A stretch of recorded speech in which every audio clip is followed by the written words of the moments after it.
Hai teman-teman, ohayo, konnichiwa, konbanwa. Balik lagi ke channel aku. Terima kasih teman-teman yang udah komen. Dan ada juga beberapa yang nanya sama aku tentang yang ada di Jepang. Aku udah lama nggak buat video karena sebelumnya aku sempat kena COVID di sini. Jadi sempat aku berhenti buat video karena alasan kesehatan kan. Jadi aku istirahat dulu beberapa minggu, jadi nggak sempat buat video baru gitu. Nah, kali ini aku ingin membahas tentang kaigo.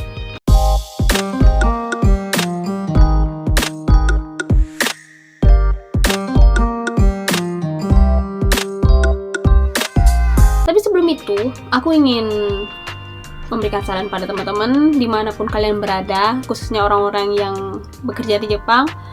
Jaga kesehatan kalian, karena di sini masih banyak ada yang terdampak COVID juga, COVID gitu. Jadi kalian harus jaga kesehatan kalian, oke? Baik, lanjut aja. Aku ingin bahas tentang kaigoshi. Jadi masih banyak teman-teman aku yang nanya juga kan, beberapa gitu lewat WA, lewat WhatsApp gitu, nanya sama aku, kaigoshi itu ngapain sih gitu? Apa sih itu kaigoshi dan ngapain aja sih kerjaannya gitu? Dan di sini aku ingin bahas tentang apa itu kaigoshi. Jadi kaigoshi itu singkatnya adalah membantu lansia dalam melakukan kegiatan atau aktivitas sehari-hari seperti makan, minum, mandi, eliminasi, dan lain-lain. Jadi intinya membantu mereka, memberikan kemudahan dalam melakukan aktivitas sehari-hari. Selanjutnya, apa sih yang membedakan antara kaigoshi dengan perawat biasanya? Jadi berbeda ya teman-teman antara kaigoshi sama dengan perawat di Jepang. Itu beda banget. Kalau perawat biasanya kan mengambil hal yang tindakan medis yang berhubungan dengan obat-obatan, darah, yang vital-vital sifatnya. Kalau kaigoshi itu lebih ke ADL-nya atau perpindahan posisi pasien dalam aktivitas sehari-harinya seperti memberi makan, membantu dalam mandi, membantu dalam mengecek tanda-tanda vital seperti tensi, suhu, dan lain-lain. Itu yang membedakan. Sangat berbeda tupoksi pekerjaan antara kaigoshi dengan perawat. Jadi teman-teman jangan sampai salah ya. Jangan kalian menganggap kalau kaigoshi itu nanti kerjaannya sama dengan perawat gitu. Enggak ya teman-teman, di sini tuh lebih ke ADL-nya, aktivitas dalam fisiknya si lansia tersebut kayak itu. Nah, selanjutnya aku ingin bahas yaitu ekspektasi dan realita kalian kerja kaigoshi. Ini ya, sebelum aku ingin menceritakan pengalaman pribadi aku ya. Maksudnya kan aku mikir sebelumnya itu kaigoshi, maksudnya perawat lansia ini pasti gampang lah kerjaannya, paling cuma berikan makan, minum, bangunin, ajak ngobrol, ya gampang lah tuh kerjaan gitu. Aku mikirnya gitu sebelumnya ya. Ya paling aku pasti bermasalah dalam komunikasi, mikirnya aku sebelumnya. Setelah aku sampai di Jepang, realitanya ya nggak segampang itu dan nggak sesulit itu juga sih. Maksudnya dalam artian aku bilang gampang ya, maksudnya dalam kan berikan makan, kita kan makan, minum tuh kan kita lakukan setiap hari gitu, nggak ada namanya kendala gitu dalam melakukan hal yang kita lakukan setiap hari. Nah, tapi realitanya, contohnya ya, aku kasih 2 contoh di sini. Makan dan mandi.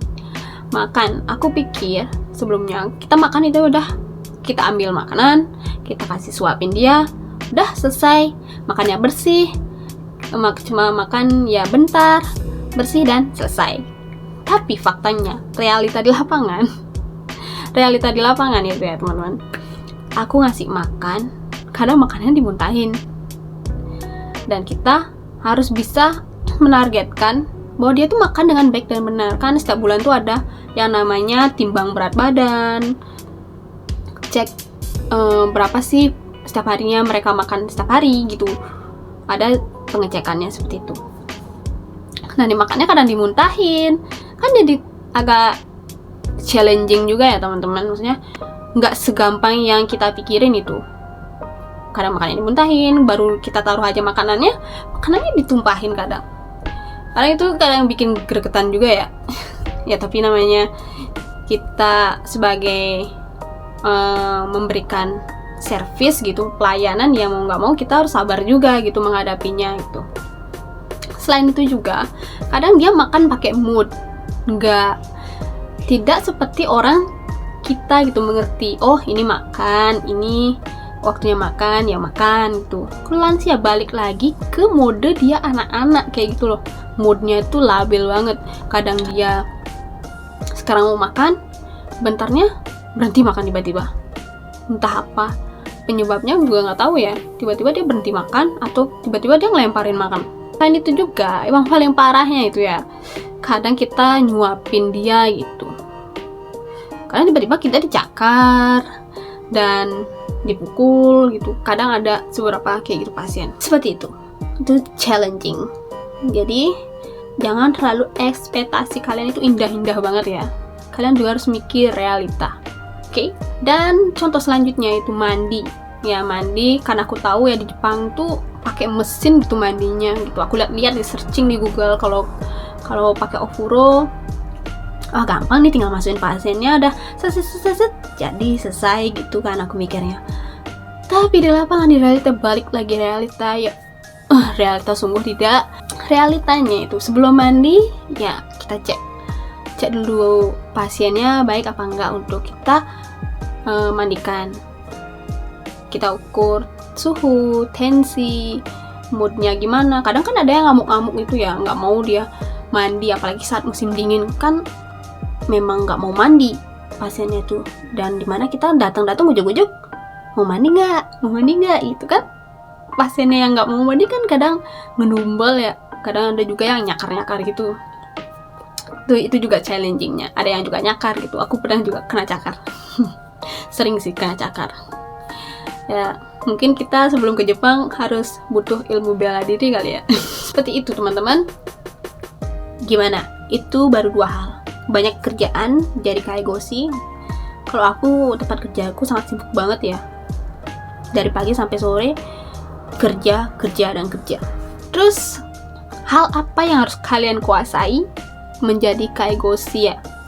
Jadi menurut pendapat aku yang baru bentar kerja jadi kaigoshi gitu. Tapi ya selama ini ya berjalan lancar ya, syukurnya teman-teman. Untuk teman-teman yang belum kerja kaigoshi dan ingin jadi kaigoshi gitu misalkan, ada 3 hal penting yang harus kalian siapkan. Oke? Pertama yaitu karakter, kedua yaitu bahasa Jepang, dan ketiga ya tentunya adalah tentang kaigo, yaitu ilmu-ilmu yang menguasai tentang kaigo tentunya. At least kenapa aku di sini yang pertama itu karakter kalian sebelum kerja jadi kaigo di Jepang itu harus kalian rubah dulu, karena kita kan merawat sebuah orang gitu. Kita kan merawat seseorang. Jadi orang itu juga punya hati kan teman-teman gitu. Kadang karena kita kerjanya banyak, tuntutan pekerjaan yang lain, kita nggak hanya merawat lansia ya teman-teman. Kita juga ada kerjaan yang lain gitu. Dan apalagi ada hubungan antara teman kerja yang nggak mengenakan misalkan ada ya. Itu kalian harus punya karakter yang kuat, karakter yang sabar gitu. Jadi dimanapun kalian bekerja akan menemukan hal-hal yang tidak mengenakan. Tapi balik sama diri kita sendiri kan ya gitu. Kita nggak bisa mengontrol di luar hal kendali kita. Ingat aja prinsipnya itu. Misalkan kayak orang yang suka nyinyir, misalkan ada orang yang suka merendahkan kita, misalkan itu di luar kontrol kita. Jadi yang bisa kita kontrol yaitu pikiran, perbuatan, dan perkataan kita ya teman-teman. Jadi kita jangan sampai terpancing dan kita melakukan hal-hal yang membuat diri kita juga yang kena imbas kurang baiknya kayak gitu. Terus selain itu, karakter yang aku maksud ini kalian pakai bahasa ketika berbicara dengan lansia, kalian harus pakai bahasa yang sopan. Menganggap lansia itu adalah orang yang sangat kalian hormati gitu. Walaupun kita merasa sangat dekat ya, jangan anggap kita dekat-dekat kita itu beranggapan dia seperti anak kecil gitu. Walaupun nanti perilaku atau sikap-sikap mereka tuh seperti anak kecil ya teman-teman, tapi kita tetap menganggap mereka seperti layaknya orang tua kita, orang tua kita, kakek kita yang patut kita hormati. Seperti itu. Kedua, bahasa Jepang. Kenapa aku bilang bahasa Jepang? Bahasa Jepang tuh penting banget ya teman-teman. Kalian kan kerjanya di Jepang. Jadi kalian komunikasi sama orang Jepang, komunikasi sama lansia, komunikasi dengan perawat.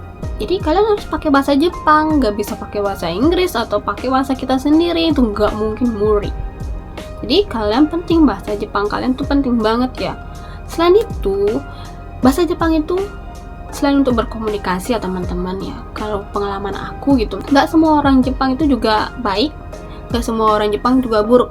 Nah, terkadang di lingkungan kerja kan ada orang yang memang kita tidak sengaja melakukan kesalahan, atau ada orang yang melakukan kesalahan, kita pas aja di sana, kita bisa aja menjadi orang yang dianggap punya masalah tersebut itu. Nah, kalau kita nggak bisa pakai bahasa Jepang, nah sanalah kita matinya gitu. Maksudnya sanalah kita kesalahannya gitu. Kita nggak bisa menjelaskan, ujung-ujungnya kita yang salah gitu. Beda halnya kalau kalian bisa bahasa Jepang, kalian bisa menjelaskan situasinya, ini loh seperti ini loh kejadiannya, aku nggak di sini misalkan. Ya kalian bisa menyelamatkan diri kalian sendiri gitu. Jadinya intinya bahasa Jepang itu juga untuk diri kalian sendiri kayak gitu. Yang ketiga, kaigoshi, itu kaigo. Maksudnya ya tentang ilmu kaigo, tentang ilmu kalian merawat lansia. Itu penting banget. Jangan sampai kalian kesini ujuk-ujuk nggak tahu apa-apa. Ya mental kalian pasti breakdown banget. Maksudnya down banget karena kalian kan langsung kerja gitu. Memang sih ada namanya training gitu, tapi kalau nol banget, nggak menguasai banget, misalnya kalian disuruh pindahin kursi roda gitu, lansia ke kursi roda, tapi kalian nggak bisa, di sana kalian akan kena semprotan banyak-banyak. Semprotannya ya dikasih wejangan gitu. Baik teman-teman, sekian dari video aku.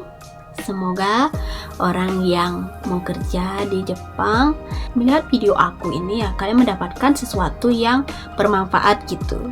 Baik, sekian dari video aku. Bye bye.